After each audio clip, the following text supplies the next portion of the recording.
si Maria at ito ang aking kwento.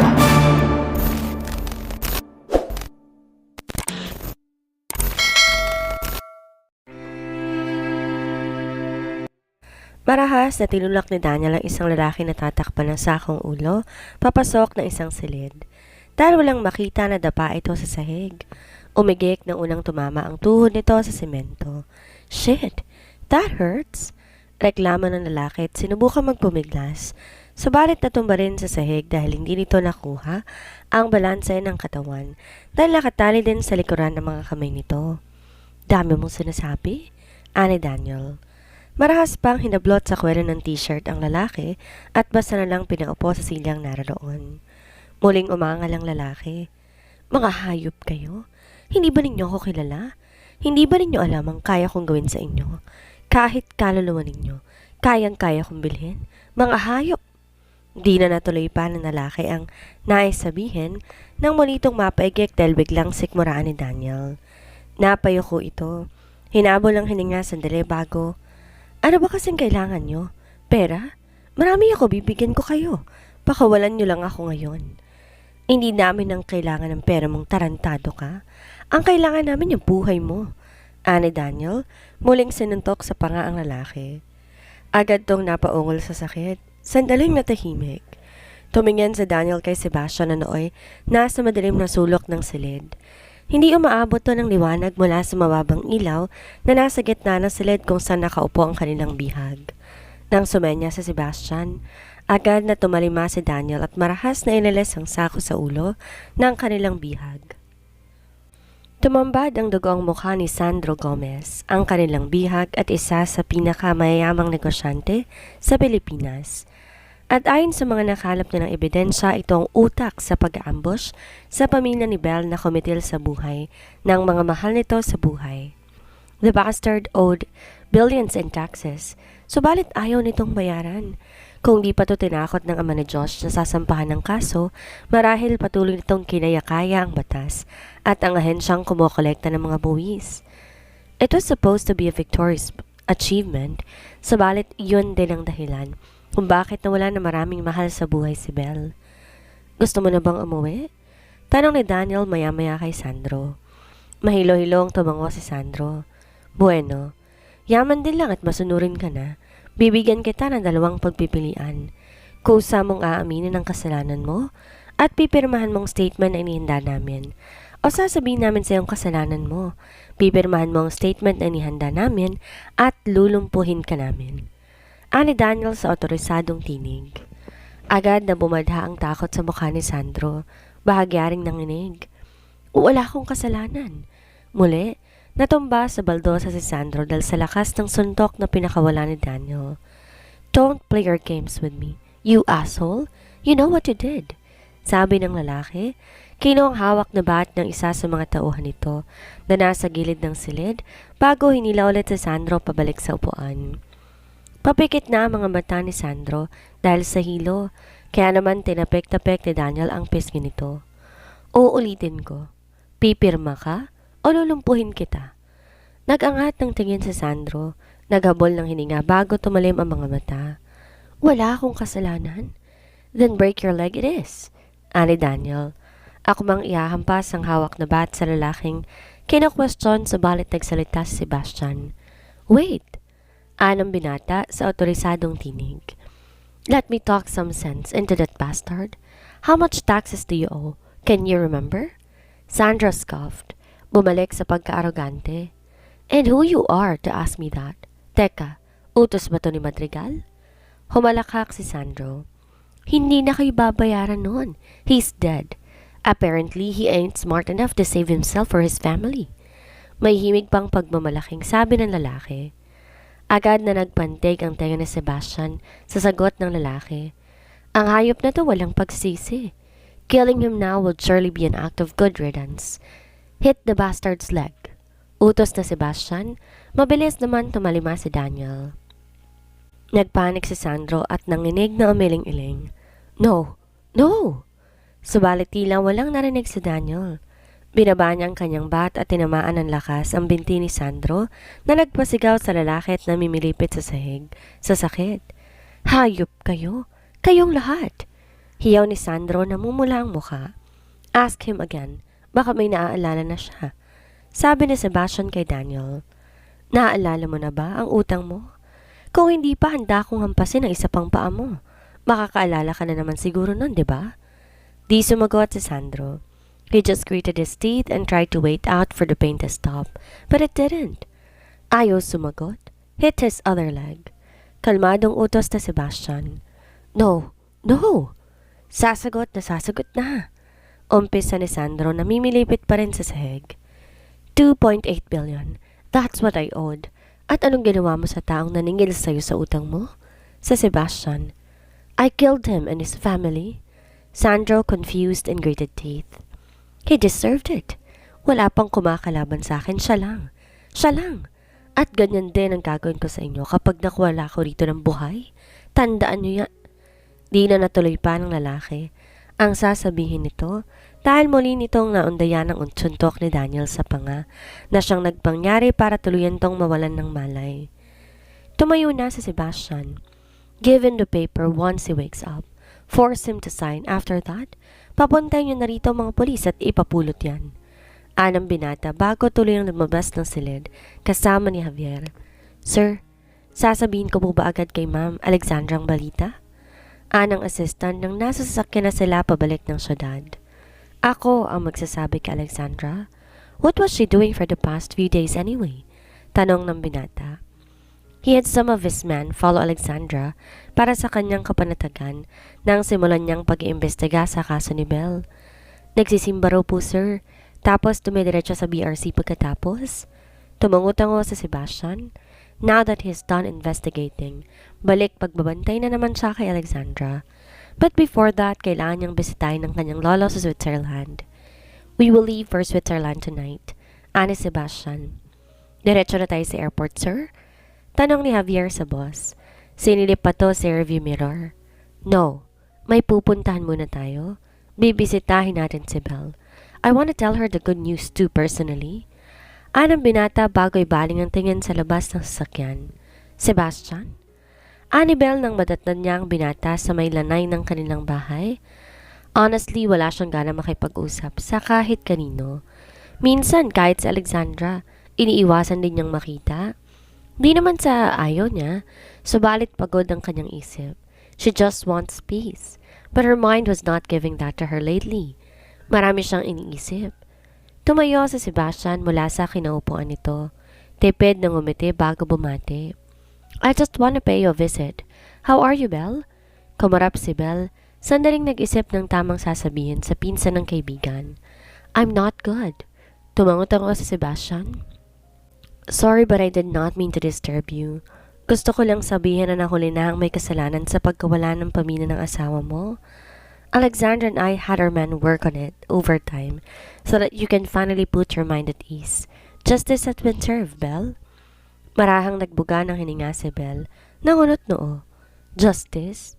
Pwede bang ibalik ng hustisya na yan ang asawa at anak ko? O kaya ba akong dalhin ng hustisyang sinasabi mo papunta sa kinaroroonan ng mag-ama ko? Belle. Tumalikod na si Belle. Tuluyang tumulo ang luha. She just wants to be alone. I'm sorry, Sebastian, but I think you should leave. I'm sorry, Belle, for your loss. Naintindihan ko ang pinagdaraanan mo. Anong binata, sincero. Natawa si Belle, sarkastiko. Muling umarap kay Sebastian. Naiintindihan? How will you ever understand the pain I'm going through? Nawalan ka na ba ng asawa o kaya ng anak? Madaling sabihin na naiintindihan mo ko. Subalit you really never know my pain, Sebastian, kaya please lang. Umalis ka na lang muna. Salamat sa lahat ng tulong ninyo na Alexandra, pero gusto ko munang mapag-isa. Humugot ng malalim na hininga ang binata. Tumangutango. Sorry, I'll just go ahead then. Ani Sebastian bago nagsimulang humakbang palayo. Sabalit nakakailang hakbang pa lamang ito nang mulitong humarap kay Belle. I once had a wife. Her name was Gretchen. People close to call her Greta. We met in grad school and I loved her deeply but the feeling was not mutual. Nabuntis ko siya kaya kami napilitang magpakasal. And after 4 months, she filed for divorce to chase the man she really loves. Things happened and she ended up killing herself. And our unborn son? Kumuyom ang mga kamay ni Sebastian. Pinigil ang sariling maluha. Yun ang unang pagkakataon na may pinagkwentuhan siya tungkol kay Gretchen. Not even his nono knew what really happened between her and Gretchen. Ang alam lang nila nang umuwi siya sa Italy. Pagkatapos ng kanyang failed marriage at masteral, kailangan niyang isubsob ang sarili sa trabaho para makalimot sa mga nangyari. People said he changed, that he has become a monster. But what people didn't know, he was hurt deeply, even until now. Di manawalay sa alatin ng mga mahal sa buhay, sa parehas na paraan, parehas pa rin tayong nawalan. Kaya naiintindihan kita, Belle. Alam ko, iniisip mo ngayon na sana hindi ka na lang naiwan. Na sana nawala ka na lang din. Life is easier that way, but sometimes you just have to stay, like me. Humikbi na si Belle, nanginig ang pang-ibabang labi. Totoo ngang naiintindihan siya ng binata. Once he was like her, grieving alone. Now she felt awful for being rude. Pilit na ngumiti si Sebastian. I hope you take care of yourself, Belle. Find that purpose. Why did you have to stay? I'm still finding mine. Anang binata. Bago tuluyang naglakad papalayo, naiwan naman si Belle na humahagulhol. Pilit na nilalabanan ang matinding lungkot na muling lumukob sa kanyang pagkatao. Ilang sandali pa tumingala siya sa madilim na kalangitan, humiling na sana kaya niyang lampasan ang pagsubok na yon na tila walang katapusan. Nakangiti si Alexandra habang nilalapag ang slight fruits at juice sa harapan ni Belle. Bisita niya ngayon ang kaibigan na ilang araw din siyang hindi hinarap tuwing binibisita niya to sa bahay ng mga magulang nito. Gayunpaman hinayaan to na Alexandrang magluksa. She had been that way since she lost her baby and she was alone. The ordeal was tough, unimaginable even. Paano na lang kay Belle na asawa at anak nito ang ipinagluluksa? Isang linggo niyang di nakitang kaibigan sa balit, natutuwa siyang ito mismo nagkusang bumisita sa kanila. Pears, grapes, and orange. Ani Alexandra nang tuluyang mailapag ang pagkain sa harap ng kaibigan. Thanks, Sandra. You always know what I like. Annabelle tipid ng ngumiti. Of course.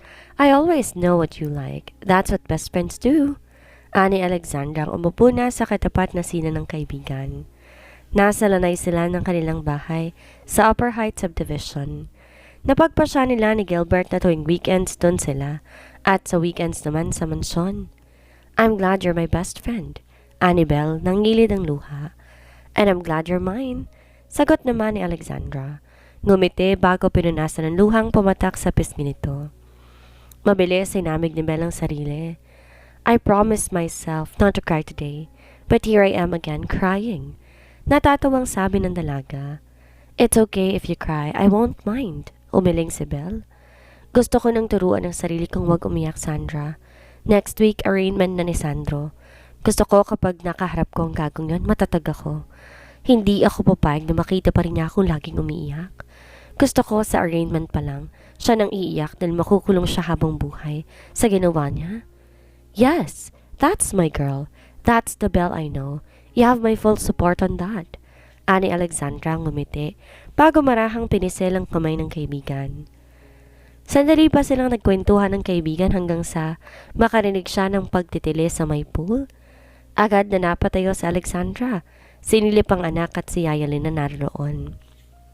Tumaas baba ang ulo ng matanda sa gitna ng pool habang hila si Aki. Napatakbo na si Alexandra sa pool subalit bago pa man siya makapag-dive nauna nang tumalon si Maricel na noon ay galing sa garden. Una nitong sinagip si Aki bago binigay sa kanya sa poolside, bago nito binalikan si Yayalin na panay habol ang hininga ng tuluyang makaahon. Sandaling iniwan ni Alexandra ang anak na panay ng iyak at tinalohan ng matanda, namimilipit habang hawak ang kanang tuhod nito. Yaya, dalhin ko na lang po kayo sa ospital para matignan kayo ng mabuti. Wag na, anak. Itong rayuma ko to eh. Hindi ko alam kung bakit biglang sinumpong, gayong uminom naman ako ng gamot kagabi. Ano matanda, nakangiwi pa rin. Mabuti pa po. Magpahinga na lang po kayo sa kwarto ninyo. Papahatiran ko na lang din po kayo ng pagkain. Ani Alexandra bago sumanya sa isa sa mga security na lumapit. Nang tuluyang maihatid ng security si Yayalin sa quarters nito, hinarap ng dalaga si Maricel. Salamat sa pagsagip mo kay Aki Maricel. I owe you. Ani Alexandra sincero. Nahihiyang ngumiti si Maricel. Wala po yun, ma'am. Trabaho ko pong alagaan si Aki. Anito. Lalong napanatag si Alexandra. Ngayon niya napatunayan ang katapatan ni Maricel sa kanilang pamilya. Mabibilis ang lakad ni Alexandra habang patungo siya sa lift sa BRC. She's running late again for the meeting dahil gaya ng dati, dumaan ulit siya sa simbahan at nakipagkita kay Matilda. They were supposed to have coffee again but she refused and said that she had a prior commitment. Kaya kailangan niya nang umalis matapos si magdasal. Naintindihan naman ng matandang babae. Babawi na lamang siya rito bukas. Abala siya kasi nitong nakarang ilang araw. Actually, siya at si Gilbert. They've been making a foolproof presentation for the BRC board para tanggapin ang mga tong collaboration from Diamond Enterprises. She just knew that the project would generate a lot of income for the company, that's why she wants Gilbert to have it. Ang usapan nila ni Gilbert kanina, bago to umalis ng bahay, aagahan niyang punta sa BRC para makapaghanda silang dalawa sa presentation. Maaga naman siyang gumayak. May oras pa siya nang dumaan siya na simbahan. Ang traffic papunta ron ang di niya inaasahan. Kaya naman, nagmamadali ang dalaga dahil tiyak niya. Nihintay na siya ng asawa sa boardroom. Papasara na ang lift nang sadya niyang iharang ang kamay sa gitna noon para bumukas. Sandali pang nagulat ang dalaga na makitang si Sebastian ang sakay na elevator nang muling bumukas ang pinto. Sandaling nag-alinlangan ng dalaga, but she really has no choice. She needs to reach the boardroom ASAP. Humakbang na papasok ng lift si Alexandra at pinindot ang close button. Ilang sandali pa ubusan na paakyat ng elevator. Pinanatili ni Alexandra ang tingin sa floor counter. The silence in the small space was making her awkward. Funny how she and Sebastian can talk about anything before but now, they cannot even greet each other. Honestly, nahihirapan na rin siya sa kanilang sitwasyon na magpinsan, but she's making a point. Gusto niyang mapagtanto nito ang pagkakamali nito, na hindi itong laging dapat na susunod dahil hindi siya nito tau-tauhan.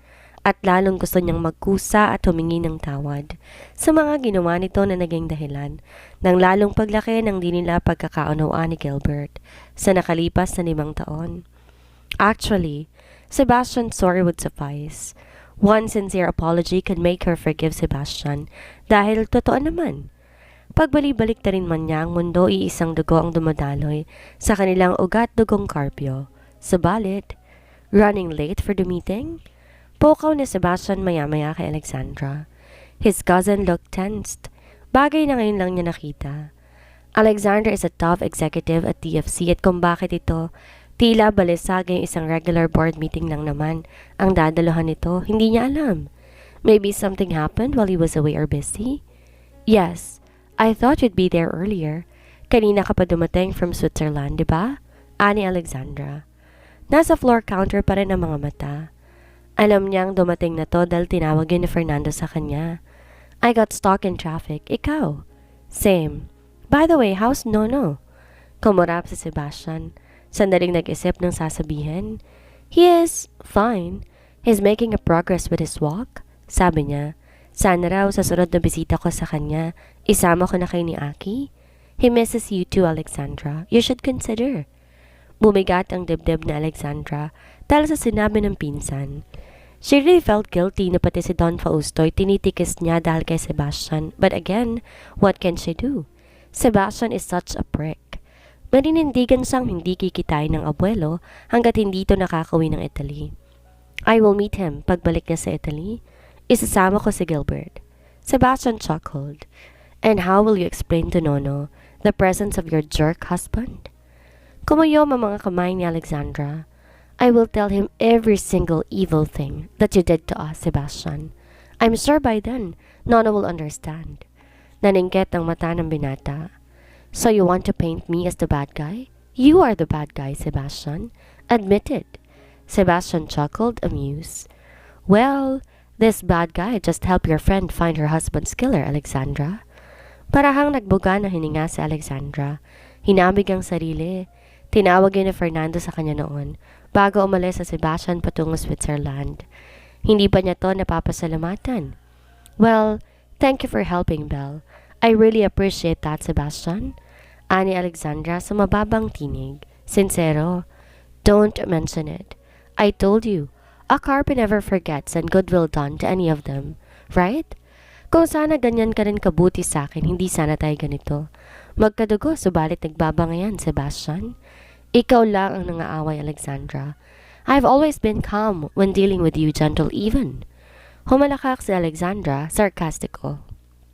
Nagpapatawa ka ba? Your mere presence here in my husband's company is a clear proof of how you want to push my anger over the edge. Ngumisi si Sebastian. You're just angry because I know you're slowly realizing how bad you are at making decisions, Alexandra. Bumuka na ang pinto ng lift and you're just delusional dahil pakiramdam mo ikaw ang laging tama. Anong dalaga bago nagmamadaling lumabas ng lift. Di na niya to hinintay pa. Nagpatiw na siyang maglakad patungo sa boardroom. Once there, sinalubong siya ni Gilbert at magaang hinalikan sa pisngi bago bumulong. What took you so long? Traffic, sorry. Pabulong din sagot ni Alexandra bago umupo sa may kabisera ng oval table. Naroon na lahat ng board members, maliban na lang kay Sebastian. Nang pumasok sa Sebastian sa silid, di niya na hinintay pa na maupo ito sa pwesto nito. Agad na inumpisa ni Alexandra ang meeting. Una nilang tinalakay ang tungkol sa collaboration project with Diamond Enterprises. Si Gilbert ang nag-present ng kanilang ginawang proposal na para sa board. Naroon ang lahat ng details na kailangan para sa project. Alexandra makes sure they have prepared everything para hindi makatanggi ang board.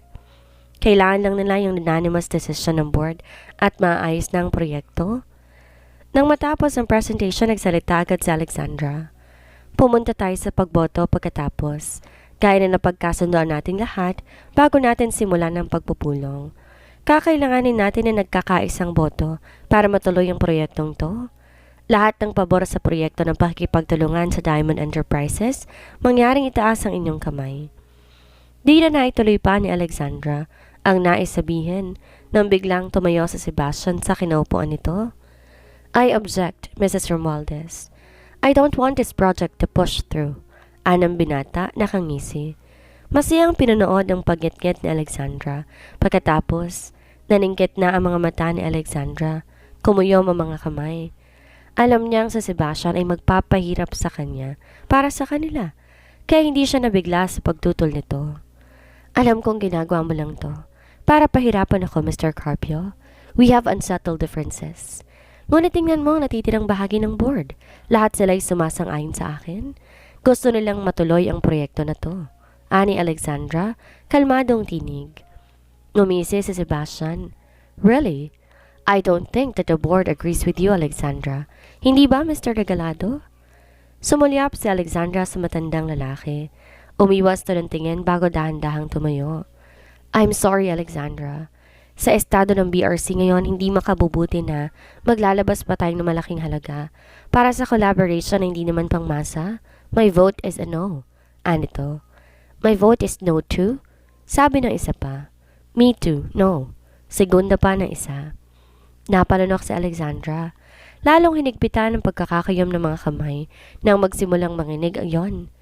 Base sa lalong paglawak ng isin ni Sebastian, alam na agad ng dalaga na may kinalaman to sa desisyon na iba pang board members tungkol sa collaboration project with Diamond Enterprises. And she's not just pissed, she's livid. Gigal niyang pinukpok ang kamay sa oval table. Tumayo, pinukol na masamang tingin sa Sebastian bago nag-walk out sa boardroom. Hindi na siya maaaring manatili sa silid kasama sa Sebastian. Gusto niya tong suntukin at punasan ng mayabang ng ngiti sa mukha nito. How dare niya? How dare he? Alam niya ang ginagawa nito. Gusto nitong siraan sa harapan niya. Ng mga miyembro ng board para ipakita sa kanila na hindi siya isang taong angkop na humawak sa kanyang kasalukuyang posisyon na kailangan siyang palitan. Lalo nagtagis sa mga bagang ng dalaga sa naisip. Sa mabilis na hakbang, narating niya ang opisina ni Gilbert. Hayop ka, Sebastian. Hayop ka. Gigal niyang sigaw na makarating doon. Sinapo ng kamay ang ulo bago naglakad-lakad. Kung may pagpipilian lamang siya, she would kick Sebastian out of the conglomerate right there and then. Pero wala siyang kapangyarihan para gawin yon, at lalo pa siyang nafa-frustrate. Ilang sandali pa bumukas ang pinto ng silid at niluwanan ng bulto ni Gilbert. Bakas ng pag-aalala sa mukha nito. "Hey, are you alright?" Anang binata, muling sinara ang pinto ng silid bago naglakad papalapit sa asawa. "Do I look like I'm alright to you?" Gigil na sagot ni Alexandra. Panay pa rin ang pagparoo at pagparito. Nanginginig siya sa galit, at kahit ang kanyang asawa hindi siya mapatahimik. "Mahal, hayaan mo na. We tried, okay? Yun ang mahalaga," ani Gilbert. "But they're making a big mistake," ani Alexandra, nakasigaw pa rin. Bakit ba mas pinaniniwalaan nila sa Sebastian? "I am a Carpio too. What does he can do that I can't?" Nagbuga ng hininga si Gilbert. Marahang hinigit payakap ang asawang di mapigilan ng galit. Honestly, masama rin ang loob niya. The project is really promising, at mali si Mr. Regalado sa sinabi nito. Alam niyang may market para sa mga elite mall goers. They just needed the right collaboration for the brand, but we will think of another way, love. Umpisa ni Gilbert. Kinintilan ng halik ang buhok ng asawa. "Hindi mo ba nahahalata? Si Sebastian at ang kanyang mga kaalyado, iniinis ko lang. At sa reaksyon mo ngayon, alam ko iniisip na Sebastian na nagtagumpay siya sa plano niya ngayong araw. You don't want him to be thinking that way, right?" Kumarap si Alexandra, nagpakalma. "Of course not. Then let's go back and finish what you've started. That way may papakita mo sa board kung anong klase kang leader. That you are the one tough Carpio too, like Sebastian. What do you think?" ani Gilbert. Nilahad pang kamay sa harap ng asawa. "Shall we go back to the boardroom now, Mrs. Romualdez?" Humugot ng malalim na hininga si Alexandra. Hinamig ang sarili. Ngayon medyo nahimasmasa na siya, unti-unti niyang napagtanto ang kanyang pagkakamaling nagawa. Kinutsa siya ni Sebastian at tumugon siya ng marahas, isang bagay na di kahanga-hanga para sa isang pinuno. Tinanggap ni Alexandra ang kamay ni Gilbert. "Bumalik na tayo sa boardroom," anang dalaga. Ngumiti si Gilbert. Magaang pinisel ang kamay ng asawa bago sila magkasabay lumabas ng silid. "Palagi mo akong paalalahanan na huwag kang gagalitan, love. I don't want you to go batshit crazy on me too." Alexandra chuckled. Ilang sandali pa nakabalik na sa boardroom ang mag-asawa. Humingi ng paumanhin si Alexandra sa kanyang inasal bago muling tinuloy ang meeting. Marami pa kasi silang agenda sa umagang yon. The meeting went smoothly, and after an hour, the meeting was already over. Contact Oro Mall in France. I think pwede makipag-collaborate ang Royal Mall sa kanila. Ani Sebastian kay Javier nang nasa sasakyan na sila pa uwi. "Sir, you mean to say, puwapayag din kayo sa collaboration? Bakit niyo tinanggihan ang proposal ni Mama Alexandra kung ganun?" anang assistant. Nagkibit balikat si Sebastian. "Because that is her proposal. I want mine approved instead of hers." Lihim na napailing si Javier. "Sir, parang sumusobra naman na ata po kayo. May sarili pong diskarte ang mag-asawa sa pagpapatakbo nila ng negosyo at nagkakamali sila sa paggamit ng diskarteng yun. Dahil kung hindi sana tagilid ang kalagayan ngayon ng BRC. Pero sir, may anomalyang o rumol sa... Just drive, Javier. I am paying you for your service, not for your opinions." Natahimik na si Javier. Nag-concentrate sa pagmamaneho.